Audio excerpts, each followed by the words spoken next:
at the main stage of GreenTech, and now we're talking about the hidden gem of future crops and vertical farming, enabled by lighting.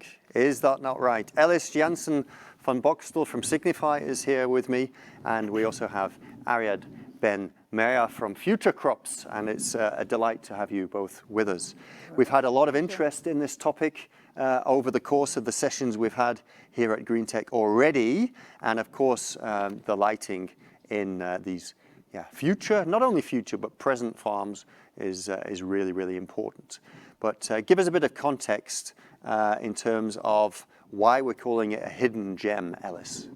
Yes, I think Future Crops is one of the vertical farms already existing for a couple of years successfully. As Signify, we've been a part of their journey of setting up first a research facility and then an actual commercial farm, supplying fresh produce to the Dutch market, amongst others, but that's up to Ariad, of course, to explain. But it's really great to see that the journey from a research facility has grown into a large-scale facility already functioning for, I think, about 2 years now. Yeah, exactly. And I think that is quite successful because we know that it's difficult to set up a vertical farm and be commercially successful. So that's, I think that's quite a performance, and we are really happy that we've been part of that and been there from the beginning. Well, the whole of the sessions and everything we've talked about at GreenTech has been about co-creation and partnership, and it's very, very evident that the successful solutions and the successful business cases come out from working closely together. So that's good to hear. From your perspective, why is it a hidden gem, Ariad? Well, we did try to think of what is the appropriate name for it, and it's located in the greenhouse, like the main heart of greenhouses. So it's a bit like the song of, if you can make it in New York, you can make it anywhere. We try to go and say that if we can make it there, we can make it anywhere. And you decided to try and do it in one of the most competitive places on the globe for, shall we say, horticulture in the Netherlands. So if you can make it here, you can make it anywhere as well, right? Exactly. So really in the heart of tens of hundreds of years of experience of the Dutch that have already improved greenhouses, have improved the light, have improved the irrigation systems. So smack on in the middle. Good. Well, we're going to go to a quick presentation and use a couple of charts, Ellis, which you can help to show how you've approached this. And I'm very interested as well to learn about the triangle, but that's coming in just a second. So do you want to just guide us through this presentation? Yes, well, what you see now on the screen is a picture actually of the production facility of Future Crops here in Poeldijk. So it's a really large-scale factory. We started the journey discussing what kind of crops Future Crop was planning to grow, and then of course lighting, next to other technical things, is very important to that. So we discussed the kind of crops, what lighting is needed for that, and then we developed a light recipe and a so-called growth recipe to support their wishes regarding produce. It's not just about lighting, that's always what we also say. It's an interaction with climate, with irrigation, to give the right nutrition, to make sure that you use the right substrate, to make it in the end a successful product. But lighting is crucial to that. And because we have our own research center in the Netherlands, we can trial things at our place and discuss, is this what you want, is this what you're looking for, what about another spectrum, different lighting hours. That's the journey we entered in. I can only imagine the conversations that must have taken place. I mean, did it start with, a 50-page document with all the specifications you had to define? Explain that to me, Ariad. It started like this. A white piece of paper. You come and you hear actually the agronomical standpoint. You understand what the plant needs. How does it fit? Now, how do we grow it optimal? Because also if you have to take a perspective for a minute, 5 or 6 years back, there wasn't a lot of information in the industry. There was a bit, but it wasn't there yet. Where we've seen huge improvements technological-wise, functional-wise, in terms of systems, in terms of flow of factories. we've seen a huge step forward. But at the beginning, as an engineer, you have to pinpoint down some variables. You need to start from somewhere. You start from a blank page, and then that's how we start with the lights.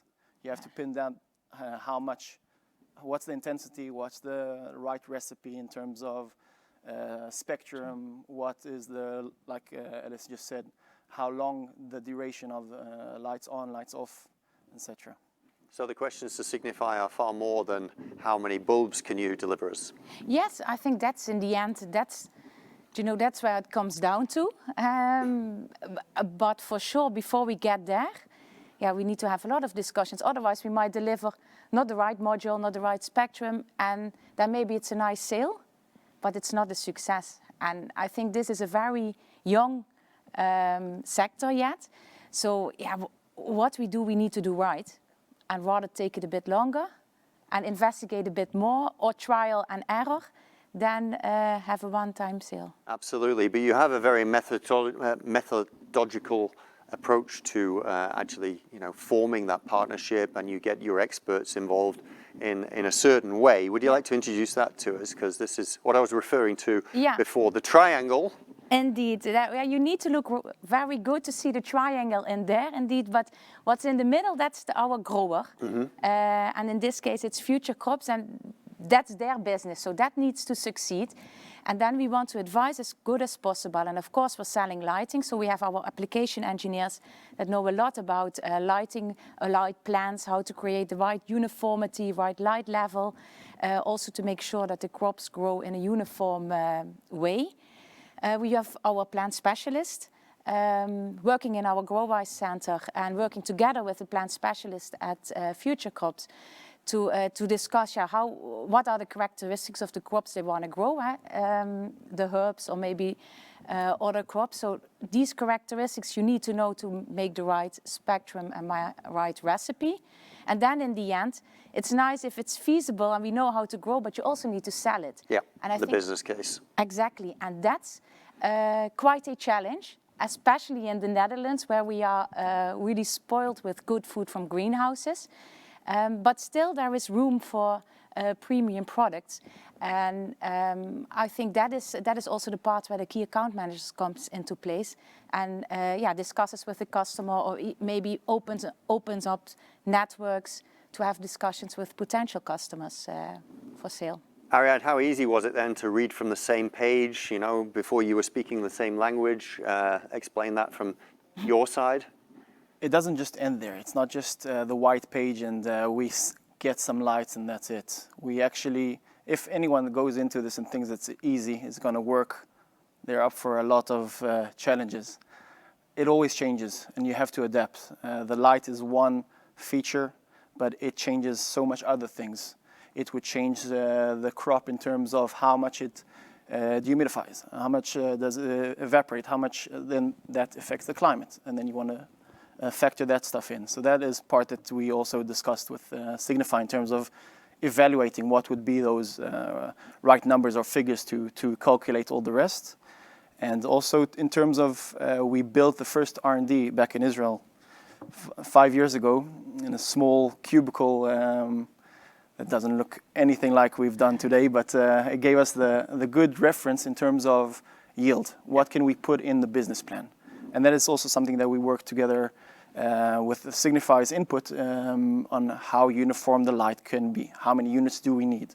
So it's also a big factor. How much capex do you calculate? What's the opex of it? What is going to be the electrical consumption of it? Doing those calculations are something that Signify can also bring to the table. And then relate to and build the concept together. Yeah.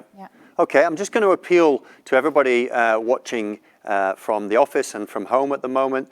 We really would like to have your questions here. Every single session we've had a lot of audience interaction, and we want that to be the case here as well. We'll let you guide and challenge the discussion here. We have quite a few minutes to be able to do so. So send us your questions through the web browser. So we were talking about, setting up things and how to do that and the collaboration process, if you like. What was on your next chart? Yeah. Okay, so some of the areas which are Exactly. heavily influenced, Yeah. as Ariad has already started to talk about, Exactly. and having to really look into all of this to be successful. Yeah. So yeah, this is your playing field then, Ariad. Yes, it's actually we came with a strong agronomical background in terms of the people that we were working with at the beginning. We were cooperating with Israeli Government Agricultural Institute, and we were working also with Wageningen. So we came with quite a lot of knowledge, but at the end, it's having the right fixture. So it's kind of a bit of a, from an engineering aspect. I come from an engineering background, so it's a bit of a chaos theory. You change one factor, it changes everything, and you have to start again. So you do these iterations of doing the screening for the seeds, right lights, then you get the right optimum in terms of climate, and then you gradually build it up, and then you get to the right optimum, what the plant likes, and then you get at the end. It's not a yield versus quality. It actually goes together. You get a good quality, your plants will like it, you'll get more yield. And are you using the power of digitalization to actually, use that data, digest that data, and help you guide your decisions, or how does that work? Of course. Yeah. It's endless right now because there's so many variables that can change. Yeah. And there's so many things that need to change in order to improve, because you cannot stand still. You have to constantly improve. It's a new industry. Yeah. So you have to kind of sometimes invent the wheel, because not every farm looks the same. Okay, even if you say, okay, it's just a seed, I'll put it somewhere, it will grow. It doesn't work like that. You can if it's the different irrigation styles. If you do it, it changes everything. The atmosphere, the humidity in the room, it changes everything. So monitoring all of that, and then if you want to do it linearly, just a step at a time, test one thing, it will take us forever. Exactly. So you have to put sensors, you have to put data, you have to be able to monitor that, use BI tools, be able to really benefit from it, because at the end, it's endless.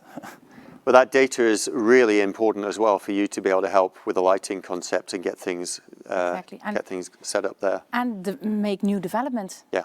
The experience we gain and they gain, that's very important for us again, to make sure, what is the next step in lighting, and indeed what's the next step in for the other systems. So that is, I think, also why it's really great that this is the hidden gem, but in the Westland, because you have access to a lot of knowledge on these specific topics like climate, like irrigation. So in that sense, you develop together also with the region, also with the horticulture sector. Yeah. Yeah. Okay, so really driven by that. Have you found your perfect recipe then for the vertical farm? Do you know exactly how you want to do things for certain crops, or how far off are you? That's spot on for which crop, because every time you change even which type of seed you use, it can change everything. Right. Yeah. But we have really gotten to a very good quality and yield, and we also see it, the customer likes it. We have big customers that we already have been selling for 2 years and expanding constantly. But it constantly changes. You cannot, that's what I said before, it's a new industry, and you cannot stand still. So you keep on pushing the boundaries, kind of pushing the limits. But the picture that we just saw of the side view, that's one level of a growing room. Yeah. The first slide that we saw, and that's the basil. And I think our basil right now is our MVP. We're selling it and we love it, and also new customers are really loving it. And we've also adapted some new types of basil, so it's not just the normal basil taste, but we also have different types, so cinnamon or lemon, which is... Yeah. And what role does the LED play in that? It needs to be adapted to it, because we can find that the light intensity is not the right one, or the spectrum is not the right one. We took at the beginning, talking with Philips, Philips back then, now Signify. Still Philips brand.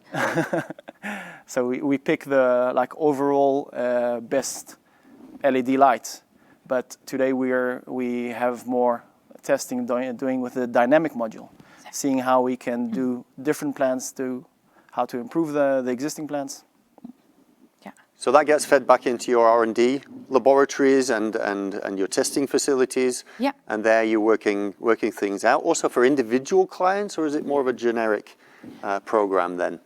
We try to be as generic as possible, because then it suits most, and then economies of scale can be hit. Yeah. So and I think what you see now is that the feedback we get and the needs we get from growers are more or less the same. So increase the light level, be able to control the colors, be able to dim down the lighting, because maybe in the beginning you don't need that much light. At the end you want to boost it to increase, for instance, shelf life or something. So the needs are often the same. I think via the triangle we try to customize them, because in the end their installation is unique, because they figured out the whole scale what works for Future Crops and their installation. So then you try to customize it as much as possible. But I think the general needs, like dynamic lighting, higher light levels, those we try to incorporate in our luminaires for everybody. Yep. Okay. I'm not sure what's on the next chart, but I think we should talk about sustainability. I can also add to that. Yes, please, Ared. Yeah. We just did like a competition between our growing facility and Signify's test rooms. I thought it was a collaboration, competition. Well, that's how we sold it to the growers. So we gave our agronomist and your plant specialist. Let's see who does best. Yeah. And so that's also something that we do together. Yeah. And I understood they ended at the same recipe, so that's a good thing. It's a very good sign indeed. But I had to come back to the title, how to be successful. I think what really worked for us is that we actually, the way we are set up is being, we find that same setup at the customer side, so that our plant specialists and there they can easily talk together. And I think that's also a key to success, that you speak the same language and you can indeed challenge each other and see what works best. And thank God we end up with the same result. Definitely. So, cutting edge technology for profitable results. This is a lot of your processes and your steps and how you go through things. The 6-point model. Would you like to introduce that to us quickly? Yeah, so this practically shows the whole line. Okay, so it's, and you asked about the recipe, have we optimized that? So this is everything in it. So you have to, it's like when you look at a TV show and you see them cooking and it doesn't come out the same at home, because it's the products. It's your oven that is not the same. It's all of that. So it starts from the seeds. You have to have the right seeds. We've done endless screening and trying to see what is, in terms of flavor, in terms of suitable for vertical farm. Because we shouldn't forget that it's still quite new, and we see now companies going into seeds, but it's not necessarily that the same seeds that work outside will work the same here. So from seeds to the different stages of growth. So we have broken it down in terms of having the nursery, the growing stages of the growing cycle, and then trying to automate and improve harvest to reduce costs. And then also in packaging, how do you actually work with the customer? How does it look in the supermarket? What flavor do they want? What shelf life? Because we can also push those boundaries. And at the end, it's all about the customer. And we see it right now. We have more interest coming, not necessarily only from the Netherlands. We have a very big and very good cooperation with a big retailer in the Netherlands that we've been working for 2 years. And we see also now that we're working with other big retailers abroad. Good. How good are you on lettuce? Do you have lettuce in your farm yet? Hydroponic? We don't grow hydroponics. Right. I'm going to move to Ellis then, because we have a question from the audience from Mao Louis, and that is, for the lighting needs of hydroponic lettuce, is there a big difference between the different varieties? Oh yes, there is. Yeah. That's. I think that's where we started in the beginning, of course, growing lettuce, and actually we've done a lot of variety screenings with our seed partners. So yeah, I think we've got our own research center now for over 5 years in Eindhoven. I think we've screened, we developed at least over 100, 140 light recipes.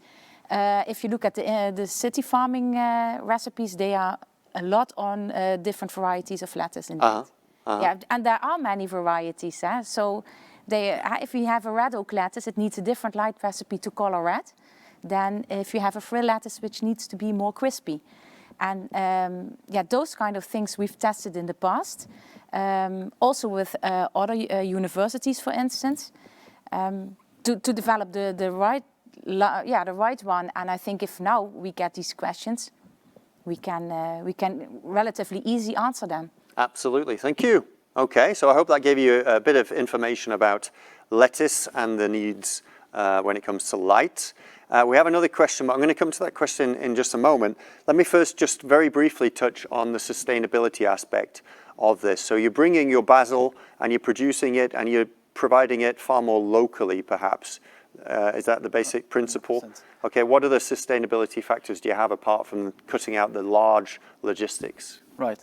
So except for that, you're also reducing dramatically the amount of water that you use. We're trying to get, and we're improving it right now, and trying to get to zero drainage, to a point that we actually don't throw any water away. So whatever the plant takes up, we either use it or we can harness it, and either it turns into the plant itself or we can reuse it. So that in terms of water, that's optimizing. And we're constantly trying to also improve that you can do it whole year round, so you can have more of it, and also to supply more. But sustainability is definitely a key factor that needs to improve dramatically in all this vertical farm. So the technical aspect is improving dramatically. Lights have improved, I think, times 10 in the last. I was just going to ask, because basically, rather than using the free sun, you're using energy to drive lights, and that must be a major cost factor, but also sustainability will give you a few minus points. But the LED lights, for example, they are sustainable in terms of. Ellis can explain that much better than me. Now tell us. Yeah, well, I think LED has the big advantage that it's already energy efficient. If you look at other sources of lighting, which have been used in the past, HID, for instance, in greenhouses or TL. So LED is by far the most energy efficient light source, but indeed it does use energy. And I think our challenge as a company, as a lighting company, is to make our lighting as efficient as possible. And that's a matter of LEDs. That's also a matter of designing the total module.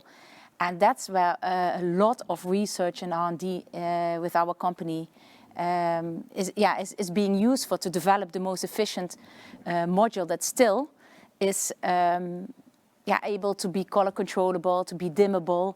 And those are the elements we innovate upon. But you're obviously very competitive in a very competitive market with this, so it obviously works. Good. We've been doing it.